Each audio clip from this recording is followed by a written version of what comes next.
오늘은 이 말씀을 가지고 지나가려고 하심에라는 제목으로 함께 말씀을 나누도록 하겠습니다. 사진을 이제 띄워드릴 건데요. 이 사진을 보시면 기억이 나실지 모르지만 2022년도 서울 강남에 비가 많이 내려가지고 큰 피해를 주었던 사건이 있었습니다. 그 당시 수해 피해 이야기 뉴스를 이제 계속해서 뉴스가 나오니까 제가 들었는데 지금 시대에 서울에 가장 번화가라고 할 수 있는 강남에 상상도 못한 홍수 피해가 났다는 것이 사실 믿겨지지가 않았습니다. 그러면서 참 우리 인간들이 나약한 존재구나라는 것을 깨닫게 되었습니다. 그리고 그와 함께 수많은 피해자들이 생겼는데 그 중에 그리스도인들이 참 많이 있을 텐데 이 고난을 어떻게 설명할 수 있을까? 그들은 자신이 당한 어려움을 어떻게 이해할까라는 생각도 들게 되었습니다.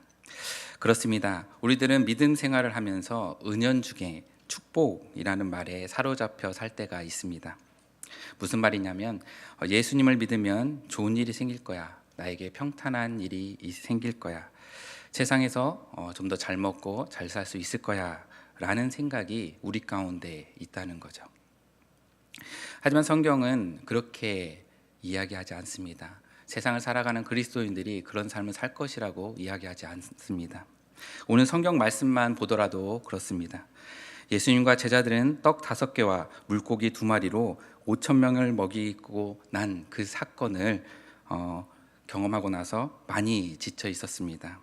하루 종일 사역을 했으니까 얼마나 피곤했겠습니까? 그때 예수님께서는 제자들에게 먼저 배를 타고 건너편으로 가게 하셨습니다. 그런데 제자들이 배를 저어 가는데 바람이 거슬러 부르는 겁니다. 역풍이 불어왔던 것이죠. 며칠 동안 사역하느라고 지칠 대로 지쳐있던 제자들에게 이 역풍이 얼마나 힘든 일이었겠습니까? 배를 타고 반대편으로 건너가야 하는데 바람에 배는 흔들리고 노를 저어도 앞으로 나아가지가 않습니다. 제자들이 그런 상황에 얼마나 지치고 힘들었을까요? 그런데 사실 이것이 우리의 인생이라고 볼 수 있습니다. 이 땅을 살면서 지칠 대로 지쳐 순풍을 원하지만 역풍이 불어 앞으로 나가려고 해도 나가지 않아 답답하고 괴로워 삶의 고단함을 느낄 때가 참 많이 있습니다. 그리고 그것에 그치지 않고 광풍과 같은 너무나도 큰 시련의 벽과 고통이 찾아올 때도 있습니다. 이렇듯 삶의 무게는 만만치가 않습니다. 가족을 책임져야 하기에 매일매일 힘듦을 견디고 오늘을 살아내기 위해 육체의 아픔을 또 눈물을 머금고 견디며 또 관계에 어려움이 있어도 참고 또 참고 지칠 대로 지치지만 다시 이를 악물고 일어서는 것이 우리의 인생입니다.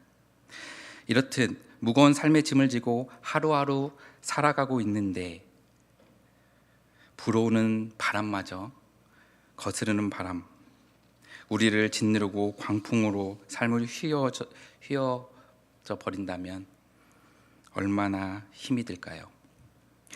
오늘 제자들의 어려움이 이것이었고 오늘을 사는 우리들에게도 동일하게 주어지는 어려움입니다. 그러게 오늘 말씀은 배에서 역풍을 맞아 괴로워하는 제자들, 그리고 그 제자들을 친히 도우셨던 그 예수님의 모습을 통해 인생의 역풍을 맞고 있는 우리들, 때로는 인생의 역풍을 맞을 수밖에 없는 우리들이 말씀을 통해 교훈을 얻어 인생의 역풍 가운데서도 주님과 동행하며 역풍을 이겨내는 인생, 주님과 동행함으로 역풍을 뛰어넘어 평안의 그 삶 살아가는 인생이 되어야 할 것입니다. 그렇다면 인생의 역풍을 이겨내기 위해서 우리는 어떻게 해야 되는 것일까요? 말씀을 통해서 몇 가지 교훈을 알아보고자 합니다. 그 첫 번째는 목표를 잃게 만드는 바람에 흔들리지 말아야 한다는 것입니다. 목표를 잃게 만드는 바람에 흔들리지 말아야 우리가 인생의 역풍을 이겨낼 수가 있는 것이죠. 저는 오늘 말씀을 준비하면서 2가지 바람을 묵상하게 되었습니다. 당연하게도 한 바람은 앞서도 설명했던 제자들을 힘들게 했던 그 역풍이었습니다. 그럼 다른 한 가지 바람은 무엇이었을까요? 제가 본 다른 한 가지 바람은 바로 환호성과 기대의 그 바람이었습니다. 오늘 말씀 바로 앞 사건은 오병이어 기적의 사건이었습니다. 그때 분위기가 어땠을까요? 마치 축제의 분위기였을 것입니다. 오병이어로 5천 명을 먹인 그 놀라운 기적의 자리에서 사람들은 예수님과 제자들을 향해 환호했을 것입니다. 그리고 예수님이 그들이 그토록 기다렸던 메시아가 아닌가 하는 기대감이 넘쳐 있었을 것입니다. 그때 제자들의 기분은 어땠을까요? 그동안의 피로가 싹 사라질 정도로 어깨가 으쓱하고 흥분된 상태가 아니었겠습니까? 역풍에 앞서 제자들에게 불었던 바람이 바로 이 환호와 기대의 바람이었을 거라고 생각합니다. 이 바람은 제자들을 흥분하게 만들었고 제자들을 사정없이 흔들어 버렸습니다. 그런 그때 예수님이 특이한 행동을 취하십니다. 우리가 45절 말씀 다 같이 한번 읽어볼까요? 읽겠습니다. 시작. 예수께서 즉시 제자들을 재촉하사 자기 무리를 보내는 동안에 배 타고 앞서 건너편 벳세다로 가게 하시고. 아멘. 말씀에 눈에 띄는 단어들이 보이지 않습니까? 즉시, 재촉하사. 예수님께서는 즉시 제자들을 재촉하여 배에 태워 반대편으로 보내셨다는 것입니다. 왜 그러셨을까요? 환호와 기대의 바람에 휩싸이지 않게 하기 위함이라고 생각합니다. 제자들은 환호와 인기에 휩싸이기 시작했습니다. 그런데 이 환호와 인기가 얼마나 무서운지 모릅니다. 사람들의 환호와 인기, 세상의 기대를 한 몸에 받게 되면 그때부터 사람은 흔들리기 시작합니다. 목표를 잃을 정도로 흔들리기 시작합니다. 칭찬과 인기에 사로잡히면 우리의 관심이 세상의 칭찬과 인기에 기대어 쏠리게 된다면 우린 순식간에 하나님이 주신 사명을 잃어버리기 일쑤입니다. 사실 이러한 일이 교회에서 얼마나 많이 일어나고 있는지 모릅니다. 처음에는 주님이 주신 그 사명을 잘 감당하기 위해서 내가 열심히 사명을 감당하고 순종하지만 어느 순간 사람의 환호, 기대, 칭찬 그것들이 나에게 오면 하나님의 사명은 어느 순간 사라지고 그 칭찬과 인기, 사람들의 관심, 사람들의 인정으로 인해서 우리의 목표, 하나님이 주신 우리의 사명이 흔들릴 때가 얼마나 많은지 모릅니다. 그래서 그것을 아신 예수님께서 제자들 즉시 재촉하셔서 그 바람이 부는 자리를 피하게 하신 것입니다. 그렇게 세상의 환호와 인기, 기대의 바람을 피한 제자들이었습니다. 그런데 제자들에게는 역풍이라는 바람이 또 그들에게 다가옵니다. 이번에는 지칠 대로 지친 그들을 괴롭게 하였습니다. 그런데 이 고난의 바람이 그들을 또 흔들리게 만드는 것입니다. 그들은 힘겹게 노를 젓느라 주님을 생각할 겨를도 없습니다. 그리고 다가오시는 주님을 보지도 못하게 만들었습니다. 그렇습니다. 경제적 문제, 또 질병의 문제, 자녀의 문제들에 휩싸여 힘겹게 노를 저며 나아갈 때 너무나도 그 고난이 힘들어 우린 때로 주님을 보지 못하고 순간 목표를 잃어버릴 때가 있습니다. 사명을 잃어버립니다. 내 인생의 문제에 초점이 너무나도 맞춰져 있기 때문에 주변의 것들을 보지 못하는 겁니다. 주님을 보지 못합니다. 주님이 나에게 맡긴 사명을 보지 못하는 것이죠. 내 인생의 문제를 초점이 맞춰 그것을 해결하기만 힘쓰다 지쳐 쓰러져 버리기 일쑤인 것입니다. 그렇습니다. 우리는 세상의 환호와 인기의 바람 앞에 흔들리고 때로는 괴로움을 주는 역풍으로 인해 흔들리는 그런 연약한 존재인 것입니다. 그런 우리들이 봐야 하는 것이 바로 예수님의 모습인 것입니다. 우리가 46절 말씀 다 같이 한번 읽어볼까요? 읽겠습니다. 시작. 우리를 작별하신 후에 기도하러 산에 가시니라. 아멘. 예수님은 환호하는 무리를 보내시고 한적한 산으로 기도하러 가셨습니다. 예수님은 사람의 환호에 전혀 관심이 없었습니다. 예수님의 관심은 오직 하나님에게만 있었던 것이죠. 그래서 하나님께 관심을 두는 방법인 기도와 묵상의 자리를 바로 즉시 찾으신 것입니다. 예수님께서는 인기가 높아지면 높아질수록 더욱 하나님께 집중하셨고 사명을 잃지 않으셨습니다. 그랬기에 예수님은 십자가의 고통 가운데서도 십자가의 길을 묵묵히 걸어가심으로 우리를 죄에서 구원하시는 놀라운 사역을 온전히 이룰 수 있었던 것입니다. 하나님의 뜻을 알았기에, 자신의 사명이 무엇인지 분명히 알았기에 흔들리지 않고 나아가신 것입니다. 인기의 그 바람에도, 고난의 그 바람에도 전혀 흔들리지 않고 목표를, 주님이 주신 그 사명을 굳게 붙잡고 나아가신 것입니다. 우리도 이래야 되지 않겠습니까? 우리는 세상의 풍요만을 바라보는 사람들이 아닙니다. 하나님께서 나에게 주신 사명을 다하는 것이 중요한 사람들입니다. 그러기에 바람에 흔들리지 않고 목표를 바라보면서 나아가야 하는 것입니다. 인생에서 중요한 것은 올바른 방향을 정하는 것이고, 올바른 방향이라면 그것을 힘을 써 나아가는 것이 우리가 해야 되는 것이죠. 우리는 그리스도인으로서 무엇이 올바른 방향인지는 알고 있습니다. 그것을 잃게 만들고자 하는 수많은 그 바람들을 이겨내고 흔들리지 않고 나아가신 성도님들 되시길 주님의 이름으로 축복합니다. 한 발 더 나아가 인생의 역풍을 이겨내기 위해서 우리는 어떻게 해야 되는 것일까요? 그 두 번째는 도우시는 주님을 기억해야 한다는 것입니다. 도우시는 주님을 기억할 때 우리는 인생의 역풍을 이겨내고 나아갈 수 있는 것이죠.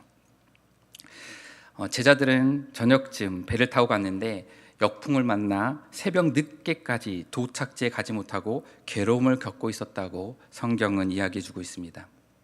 그런데 놀라운 것 중 하나는 오랜 시간 동안 역풍으로 괴로워했음에도 불구하고 제자들이 주님을 찾았다는, 주님을 부르짖었다는 그 이야기가 기록되지 않았다는 것입니다.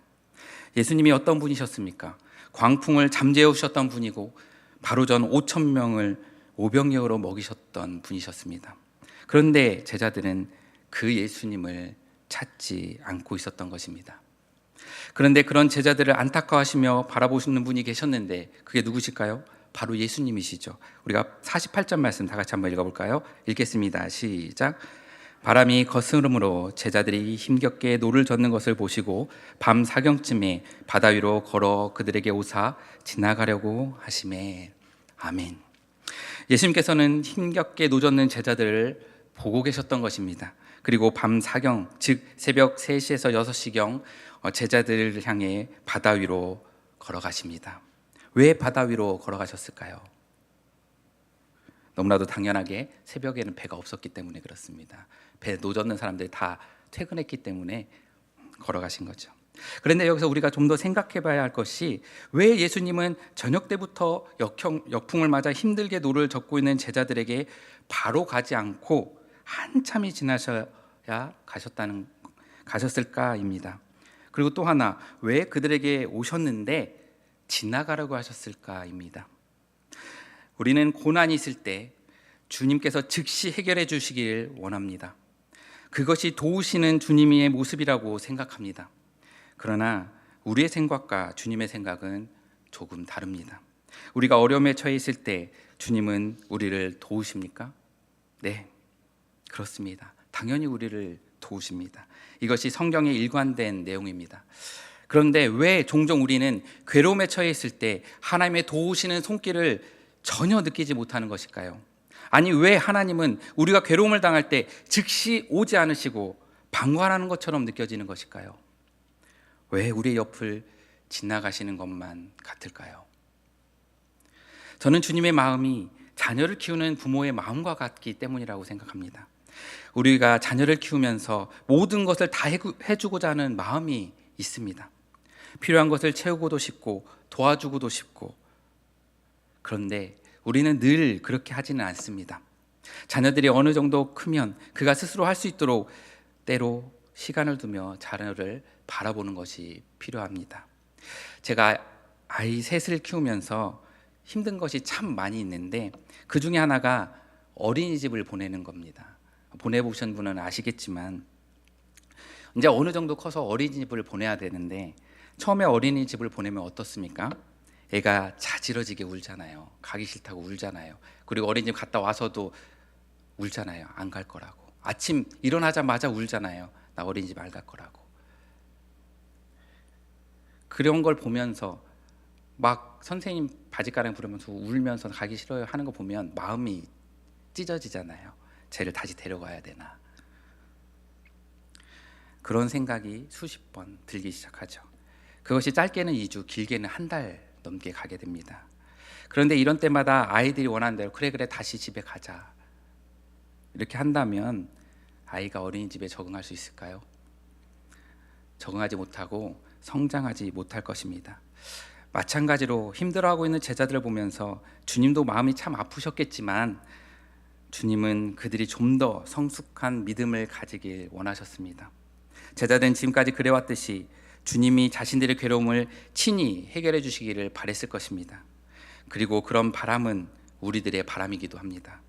우리도 우리가 어려울 때마다 주님이 짠 하고 나타나서 도와주시기를 간절히 원합니다. 아니, 어려움 자체가 생기지 않길, 주님 믿고 내가 주님께 순종한다면 어려움이 생기지 않길, 그냥 평안의 그 삶이 살기를 원하는 게 우리의 마음이죠. 그런데 주님은 제자들이 지금 눈앞의 문제를 해결하는 것보다 주님을 깊이 아는 것이 더 중요하다는 것을 가르쳐주고 싶으셨습니다. 그것이 자신에게 더 도움이 된다는 것을 깨닫길 원하고 계셨습니다. 주님을 깊이 알면 당장의 문제가 해결되는 것보다 우리에게 더 큰 도움이 되는 줄 믿습니다. 어떤 고난과 역경이 있어도 주님을 깊이 알면 이겨낼 수 있는 힘이 나에게 있기 때문입니다. 주님은 자신을 사랑하는 제자들이 그것을 깨닫길 원하셨던 것입니다.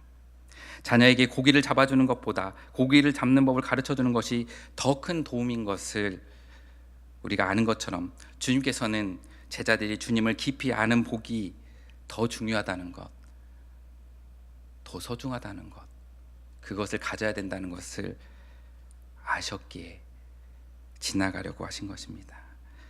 우리도 마찬가지죠. 우리를 지나치신다. 그것은 주님의 방관이 아니라 주님의 간섭이고 어쩌면 더 깊은 주님의 사랑인 줄 믿습니다. 이 사실이 너무나도 저에게 큰 은혜였기 때문에 그래서 제목을 지나가려고 하심에라고 붙여보았습니다.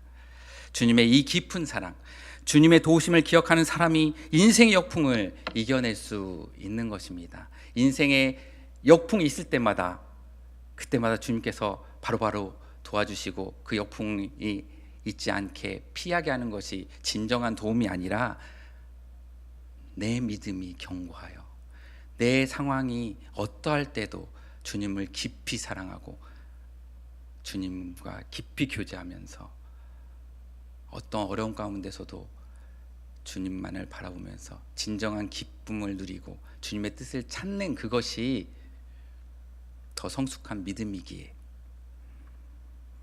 하나님께서는 때로 지나가려고 하시고 때로는 그 응답의 시간을 좀 더 멀리 두기도 하고 때로는 우리의 생각과 다르게 응답해 주실 수도 주기도 하신다는 겁니다. 그러게 우리가 해야 될 것은 그 깊은 하나님의 뜻을 깨닫고 그 깊은 하나님의 사랑을 내가 믿으며 신뢰하며 때로는 주님의 뜻이 무엇인지 전혀 알 수 없을 때에도 그 신뢰하는 마음을 가지고 주님을 의지한다면 주님께서 가장 좋은 것으로 가장 좋은 때에 우리가 그 역풍들을 넉넉히 이기는 힘을 허락해 주실 것입니다.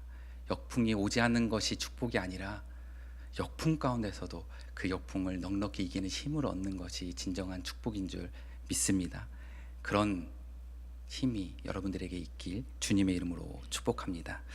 마지막으로 인생 역풍을 이겨내기 위해서 우리는 어떻게 해야 될까요? 그 마지막은 힘을 다해야 한다는 것입니다. 힘을 다할 때 인생의 역풍을 이겨낼 수 있는 것입니다. 역풍을 맞을 배에서 제자들이 열심히 했던 것이 무엇일까요?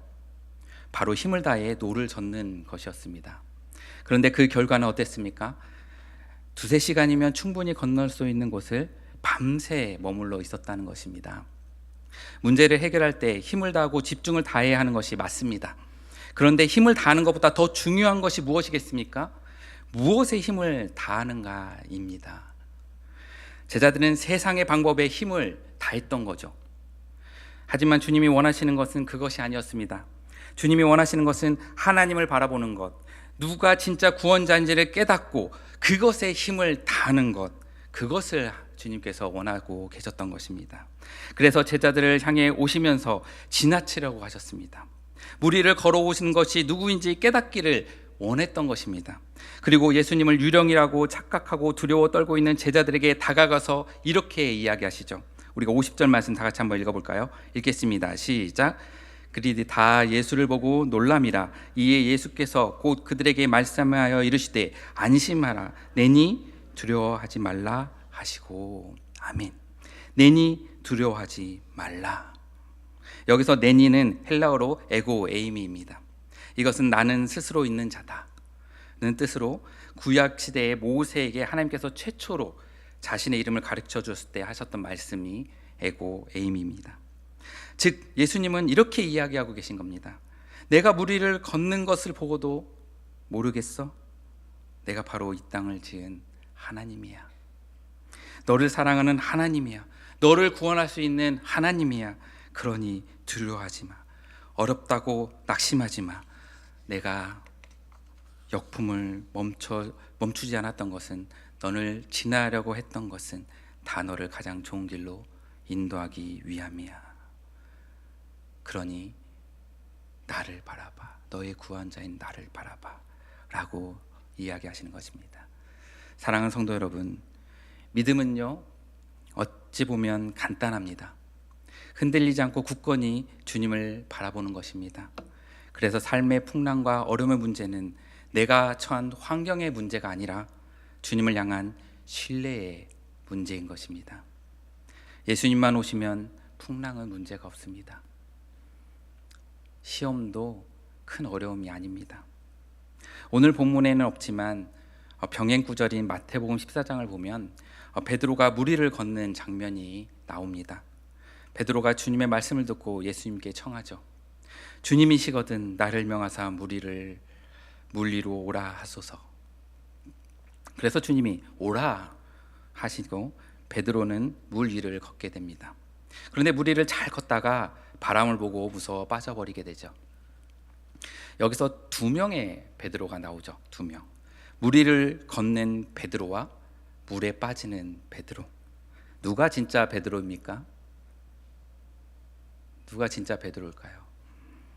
둘 다입니다. 우리 모두가 이것이 다 존재하는 거예요. 주님을 바라봐야 할 믿음으로 나아갔던 우리도 있고, 세상의 바람에 흔들려 빠지는 우리도 있는 것입니다. 이것이 무엇을 말합니까? 매 순간순간 믿음을 점검하고 테스트해야 한다는 것입니다. 우리에게는 믿음의 순간도 있고 불신의 순간도 있습니다. 예수님을 바라보는 것을 포기하고 바람을 보는 순간 우리가 빠지게 되는 것이죠.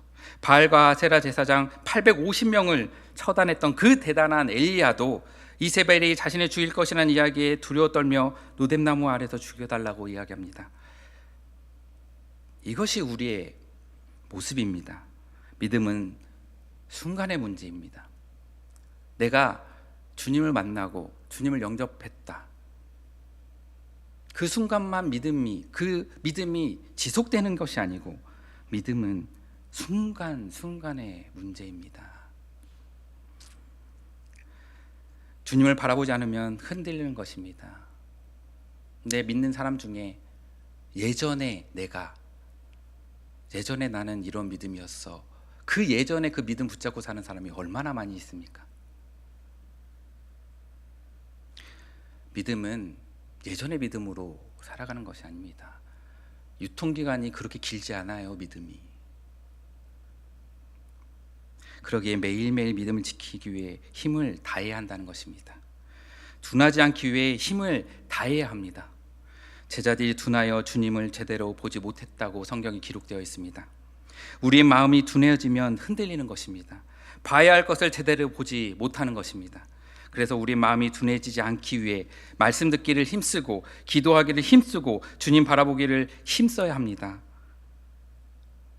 예배의 자리를 놓치지 말아야 합니다. 기도의 자리를 찾아야 합니다. 훈련의 자리를 찾아야 하는 것이죠.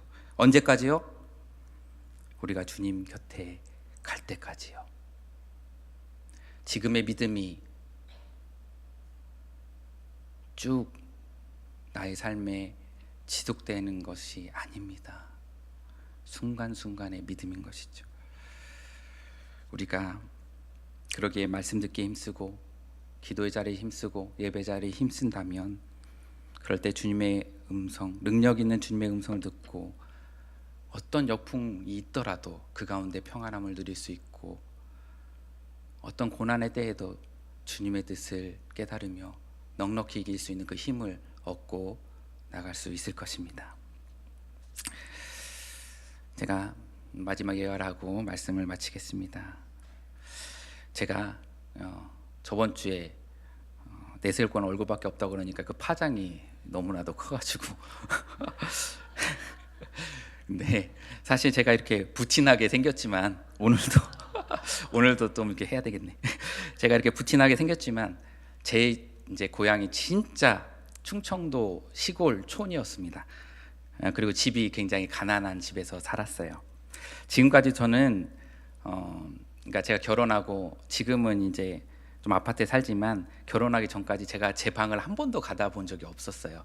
그냥 저희 부모님이 식당을 하셨는데 식당 한 켠에 조그만 방에서 네 식구가 제가 대학교 갈 때까지 계속 살았죠. 지금도 부모님은 식당 한 켠에 작은 방에서 살고 계셔요. 그래서 명절 때 가면 그 방에서 또 저희가 자고 하는데, 밥은 굶지 않았지만 늘 가난함에 불편함을 가지고 살았습니다. 특히 대학교 들어가니까 등록금이 장난이 아니더라고요. 그래서 등록금 걱정을 한 번도 안 한 적이 없어요. 그래서 방학 때 새우잡이 배도 좀 타보고 또 1년 동안 막노동 일을 하면서, 저기 천안 아시죠? 천안 가면 제가 지금 아파트가 몇 채 있습니다. 지금 그러니까 막노동도 하고 그러면서 학비를 마련하기도 했습니다. 그런데 늘 이렇게 학비를 마련할 수 있는 것도 아니었어요. 그래서 정부 학자금 대출이라고 대출을 받으면서 이제 학자금을 해결하기도 하고 그랬죠. 그런데 대학교 3학년 2학기 때는 아르바이트를 또 하지 못하고, 믿었던 학자금 대출도 제가 실수로 그 타이밍을 놓치는 바람에 대출도 못 받은 거예요. 부모님께 이제 어렵게 이야기를 했지만 부모님도 이제 수중에 돈이 없는 걸 제가 뻔히 아는 거죠. 그래서 앞이 캄캄했습니다. 한 달 정도 학비를 내지 못하니까 이제는 더 기다려줄 수 없다고 그 사무실에서 이야기하는 거죠. 제가 할 수 있는 게 무엇이었겠습니까? 기도밖에 없었습니다. 그런데 이제 놀라운 일이 벌어졌죠. 저희 교수님이 저를 조용히 부르시더니 학비를 내지 않은 것을 이제 아신다고 하면서 다음 주 침례교 100주년 행사를 하는데 그것에 참석하라고 얘기를 해주시더라고요. 왜 그런가 봤더니 침례교 100주년 행사를 이제 대전에 저쪽 이제 체육관에서 했는데, 행사를 할 때 교단에서 100명의 중고 대학생에게 장학금을 주는데 제가 우리 과에서 대표로 가게 된 거예요. 교수님이 제 이제 어려운 사정을 아시고 조용히 이제 너가 참석하라고 하신 것 같아요. 그래서 했더니 장학금이 100만 원을 주셨더라고요. 침례교 100주년 행사여서 100만 원씩 100명에게 준 거예요. 근데 놀라운 사실은 11절 하고 남은 돈을 가지고 이제 부모님께 말씀드리니 부모님께서 돈을 이제 모으신 거죠. 제 얘기를 듣고 딱 합치니까 정확하게 학비가 되는 거예요.